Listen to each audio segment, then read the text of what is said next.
बचपन में हमारे घर में एक नियम था, जो दुर्गा पाठ के अंतिम दिन यानी कि दशमी के दिन हमारे यहाँ रामायण के सुंदर पाठ का वाचन किया जाता था, जिसमें मेरे दादाजी किया करते थे और बाद में मैंने भी किया।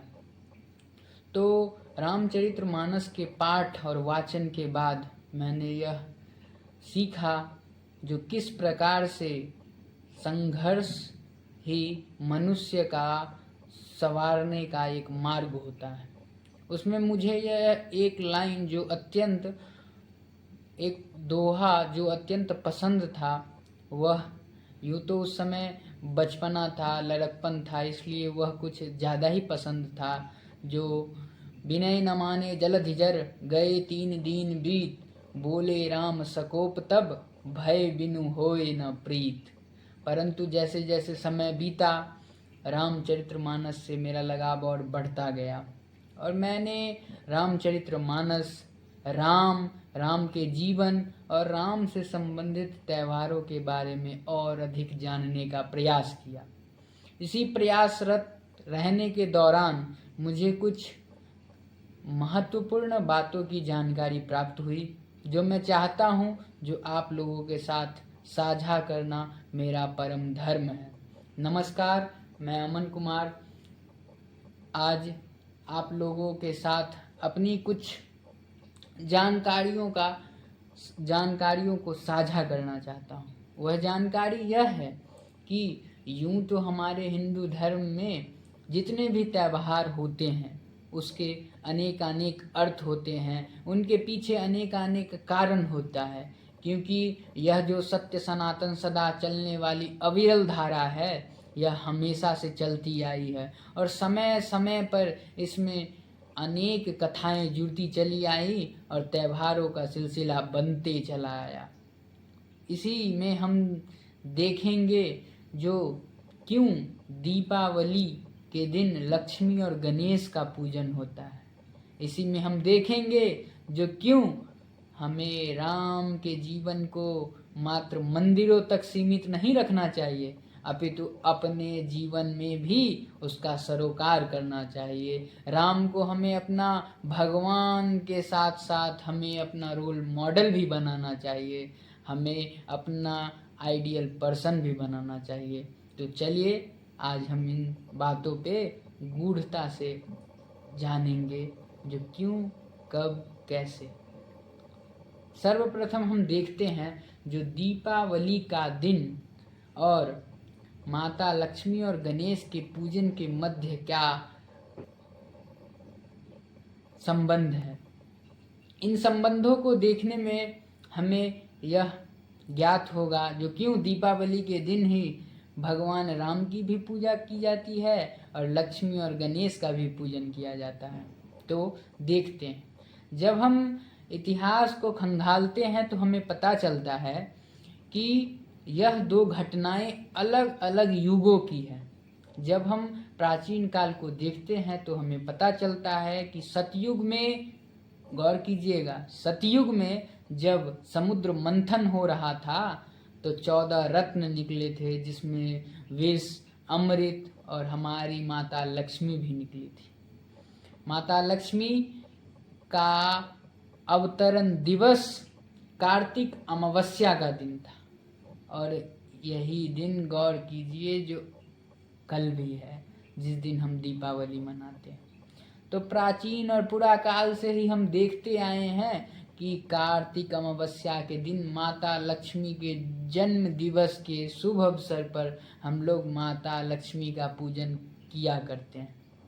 इसके पीछे का यही कारण है।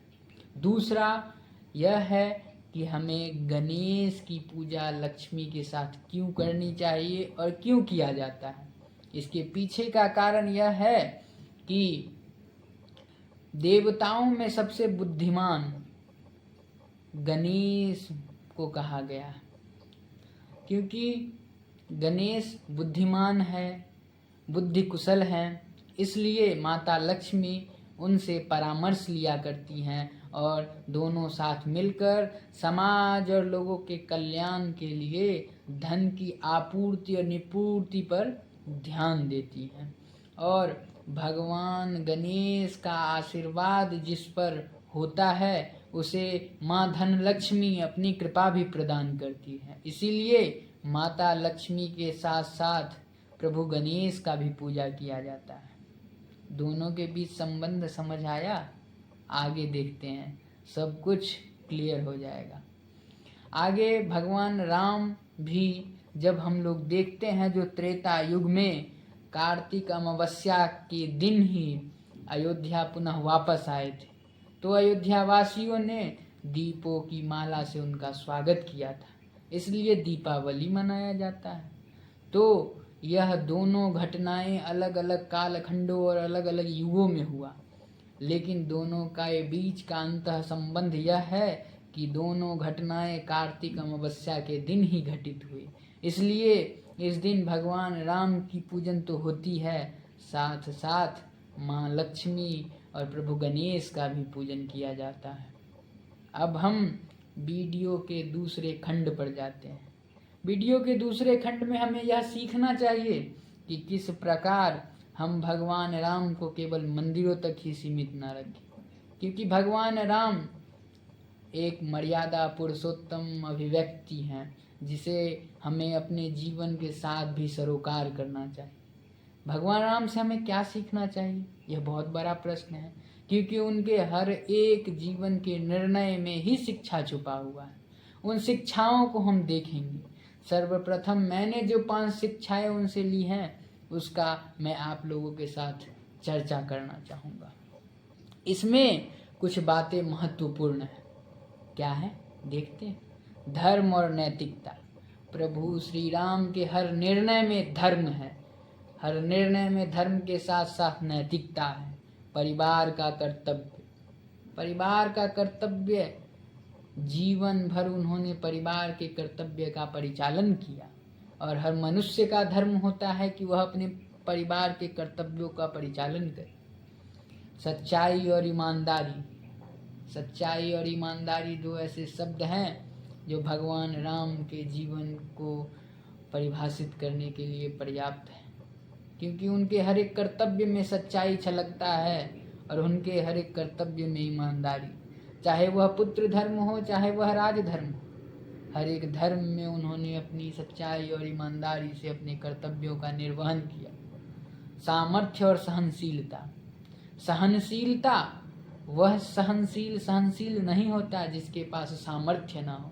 यदि आपके पास सामर्थ्य है और उसके बाद आप सहनशील हैं, तभी आप वास्तव में सहनशील हैं, क्योंकि विषधर नाग जब किसी को क्षमा करता है तब वो क्षमा कहा जाता है, परंतु जिसके पास विष ही ना हो वह क्षमा क्या करेगा।